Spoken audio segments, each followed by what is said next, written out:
So everybody, I'd really like you to meet the Reverend Sharon Crofts. She is part of the team of chaplains and bereavement services officers who work in our huge hospital in Coventry.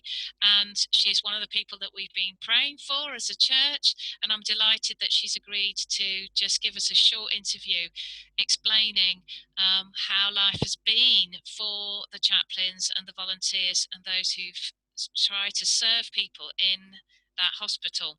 So Sharon, one insight that we don't see or perhaps don't understand is what has been the effect on the staff of this situation?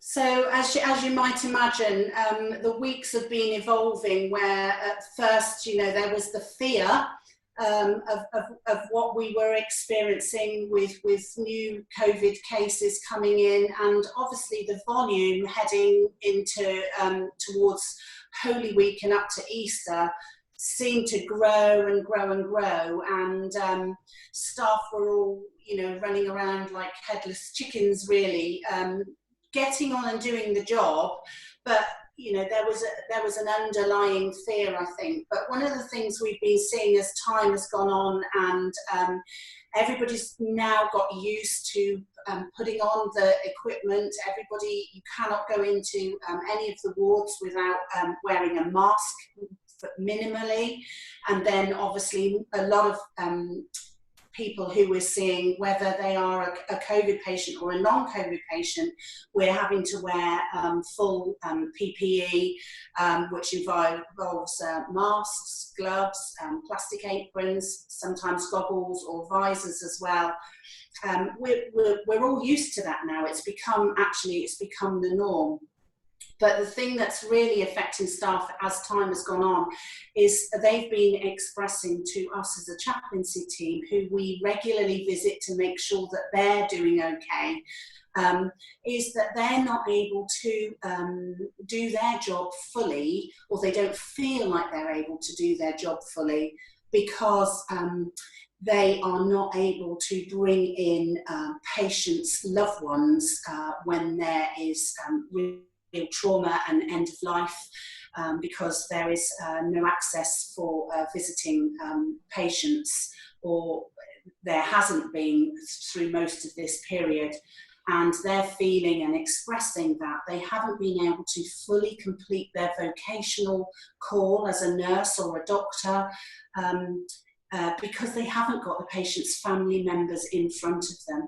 So they're not able to offer them any kind of, crying on their shoulders, tissues, hugs, and physical emotional support.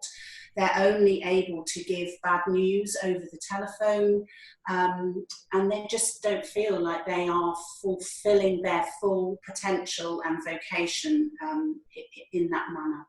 And that's taking a very big emotional toll on them. That's very hard for them. That would be a part of their job that they would be a difficult part of their job, but they would do it well and know that that makes a difference. But they feel so cut off from the patient's relatives. Yeah. So let's just focus on those relatives now, because we do all know, perhaps the situation we're more aware of is that so many people have had loved ones go into hospital, they can't visit, they feel very cut off, and then sometimes the worst happens. What are you doing in response to those people who found themselves in that situation? Okay, so there's two things. I mean, one of the things we have been doing as chaplains is, as I say, we've been donning the full PPE ourselves and actually going in to dying patients and actually, done formal end-of-life prayers. And in the latter weeks, lots of families have been able to join in with that with us via iPads that have been donated onto the wards, and so they're able, if you like, to view their loved one at the end of life, and us and the end of life nurses being able to interact via an iPad. It's not ideal, but it's better than not being able to see anybody or come in at all and receive that bad news. And of course, that's happened as well. So one of the things that we have now been doing on asking, how can we help the doctors and nurses to enable them to feel like they to enable them to understand how we can support them in getting through that difficult period where they're feeling like they're not doing not doing their job fully, is we are now picking up the phone to those family members a week or a few weeks after they've lost their loved ones, and just saying, hi, how are you doing?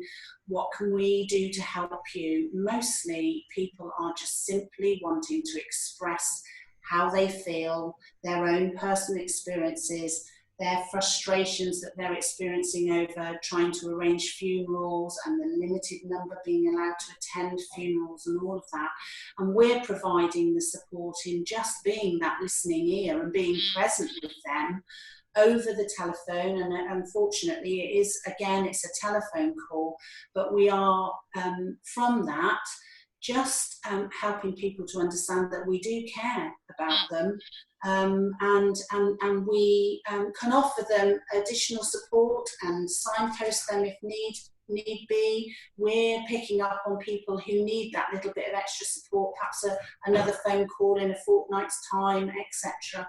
But that's how we're helping to progress this on behalf of the nurses and doctors, and they are so thrilled that we're doing this piece of work for them, because they don't have the capacity to do ongoing work with bereaved families, which we do.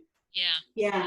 That is so helpful and encouraging. I know that some in my own congregation will know a lady called Judith who worships at St George's Church. She's she's a volunteer lay chaplain there, and we know that Judith has started exactly this type of work. She's calling 3 people a day. So our prayer for you will be for energy and resilience, that as you make these calls, you because it's quite hard to express compassion and listen and listen and listen and just be over the phone. So we'll pray that for you. Pray also for you because, I hear still very much the fear of you're called to a bedside and you don't know what sort of danger you're putting yourself in. And pray more intelligently for those doctors and nurses with an awareness of the great emotional load that they carry too. So, Sharon, that's been so helpful. Thank you. Blessings on you. You're most welcome. Thank you so much for your time. God bless.